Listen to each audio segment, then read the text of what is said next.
Welcome to the Deep Dive. We sift through the noise, all the reports, the data, to bring you what really matters. That's the plan. And today, we are definitely serving up something special. We're looking at the rivalry that's just, well, completely reshaped men's tennis. Carlos Alcaraz versus Jannik, Sinner, Sincaraz. Absolutely. And for you listening, this isn't just a recap of matches. No, our mission here, it's really to dig deeper. Yeah. We want to get past those headlines and really understand how these two athletes were built.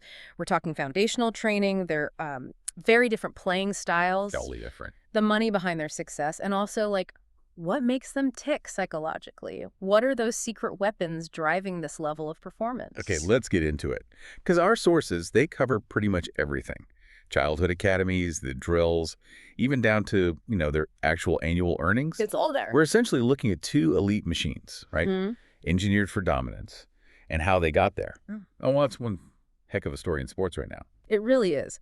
And maybe the best place to start, to understand the rivalry now, is to look back at where they came from. Because their paths were, well, almost opposites. Let's maybe start with Sinner. Yeah, Jannik Sinner, born in San Canito, Italy. And this is crucial, I think. He wasn't some tennis prodigy from day one. No, not at all. He was actually a top junior skier, really good, one of Italy's best in giant slalom around age 12. And that skiing background, you can almost see it in his game today, can't you? That discipline. Totally. I mean, competitive skiing, especially downhill, it demands such precision, right? Like zero room for error, super efficient movement. Exactly. So when he decides at 13, okay, I'm focusing just on tennis, that's a huge shift. Massive. And he moves alone to Bordighera, trains with Riccardo Piatti. Think about that commitment. He was basically playing tennis, twice a week as a kid? Something like that, yeah. And suddenly he's in this full-time, almost monastic tennis environment. The discipline needed for that, at 13, moving away from home. You feel like that had to shape the kind of clinical player we see now. It had to. And then you flip over to Carlos Alcaraz. Right. A Spanish system prodigy. Completely different story. Born in El Palmar, Spain, he's got a racket in his hand at age 4 at his dad's local club in Murcia. And his path was just fast, Yeah. straight into that intense Spanish training model, eventually landing at Juan Carlos Ferrero's academy. And that training, it's famously rigorous. It's all about incredible footwork, aggression, nonstop conditioning. They were building an explosive athlete from the ground up. Focusing heavily on those grills they call covatop or cubos. Yeah, the cubos drills. It's worth explaining those quickly. Cubos just means buckets. Right. So picture this. A coach is often near the net, just firing balls rapidly, randomly, all over the court, often where you least expect it. So the player has to make these constant, short, explosive sprints, side to side, forwards, backwards, maximize that lateral quickness, hit, and recover instantly. Exactly. Over and over, building that explosive base. So you've got Sinner, the self-made athlete, bringing that skier's control, against Alcaraz, the system prodigy built on explosive cubos power. It's like nature versus nurture almost. It really is. And achieving that level, that kind of specialized development, well, it costs. Oh yeah, big time. The reports we looked at, they confirm it. Training annually at places like Piatti's or Ferrero's. You're looking at, $25,000 to $50,000 a year, sometimes more. And that's often subsidized too, right? By sponsors or federations? Often, yes. But the figure shows the investment level. It covers everything. Coaches, physios, nutritionists, travel. Yeah. It's not just court time. You're buying, essentially, a human optimization program. A full-scale performance package. Yeah. Making sure they can handle the workload. Right. Which is also intense. Sinner's doing, 3 to 5 hours daily? Yep. Tennis and conditioning. And Alcaraz is similar, maybe 4 to 5 hours, but with that real heavy focus still on the footwork, the explosive stuff. Okay, so they're physically tuned to perfection, but that intense, distinct training, it created two really different ways of playing tennis, didn't it? Yeah. Let's get into their actual on-court styles. Yeah, this is where it gets fascinating, how those foundations led to completely different arsenals. Let's start with Sinner. His style often gets described as clinical, maybe even robotic-like power. Yeah, you hear that a lot. High tempo, just relentless pressure from the baseline. And the efficiency is key. That backhand. Wow. It's widely seen as one of the best shots in tennis, full stop. Absolutely. It gets incredible topspin, but also huge speed. I saw some analysis saying he consistently hits like a 5th highest average speed on tour with it. Which means opponents are rushed, but the ball's still dipping in. Deadly combination. Exactly. And his forehand, it's often the finisher, isn't it? Very compact, efficient motion, not a lot of wasted energy. The whole technique just screams control, repetition. Takes you right back to that skiing background, maybe. I think so. Very balanced movement, intelligent court positioning. But historically, at least, that reliance on technique was maybe also a small weakness. How so? Well, he could get a bit stuck in that aggressive baseline rhythm. Yeah. Maybe struggled sometimes, just throw in an easy variation, like a sudden slice or a surprise drop shot when things got tight. Although we've seen more of that lately from him, haven't we? Mixing it up more. Definitely. He's added those layers, but that core of consistent, repeatable power, that's still his bedrock. Okay, so if Sinner is the precision machine, Alcaraz is the electric dynamo, the improviser. That's a great way to put it. Yeah, his game isn't so much about that steady tempo. It's more about speed, flair, changing things up constantly. And the movement is just ridiculous. It's not just fast, it's extra fast, right? And so agile. He changes pace, finds unexpected angles. He's brilliant defensively and turning defense into attack. And that forehand is just wild sometimes. Yeah. In a good way.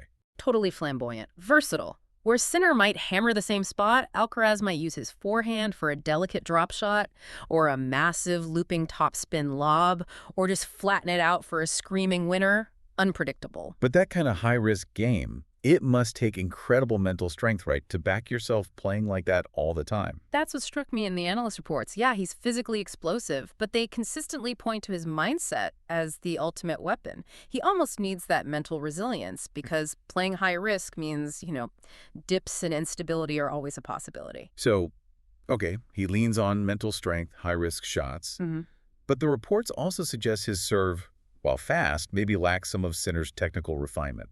Isn't that a spot where Sinner's precision could, consistently pick at him, can fun on the court, like Alcaraz says, really hold up 5 hours deep against a disciplined machine? Well, that's the million-dollar question, isn't it? That's the core dynamic of their rivalry.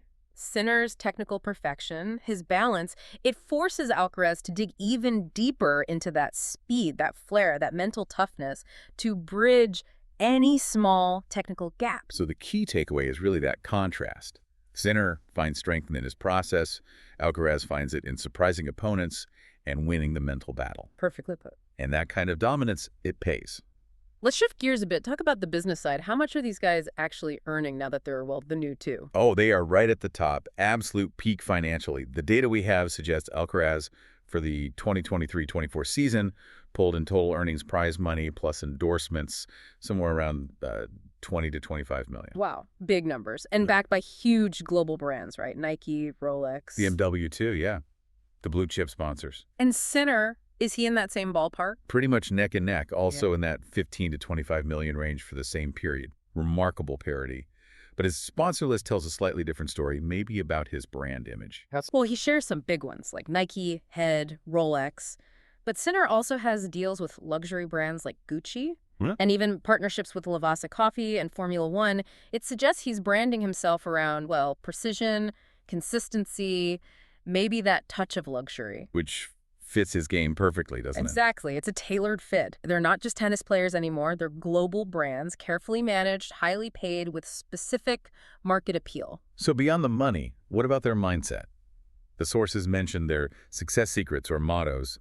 What drives them? Yeah, this is really interesting. For Sinner, it seems profoundly simple. Focus on the process, not the result. Okay. He points straight back to that skiing background. Discipline, control the variables. His goal, he says, is just always trying to be better. Win or lose the last point. Focus on improvement. Very stoic. And Alcaraz? Almost the opposite vibe. Despite the insane pressure and physical grind, he keeps saying his philosophy is about finding fun on the court. Fun. Competing for millions. Apparently so. He sees his mental power as his main weapon, and his goal is always developing, but in a way that seems to feel, dynamic, joyful even. That's a fascinating contrast. Two totally different philosophies driving them to the same place, the absolute top. Exactly. Sinner gets there through control and eliminating randomness.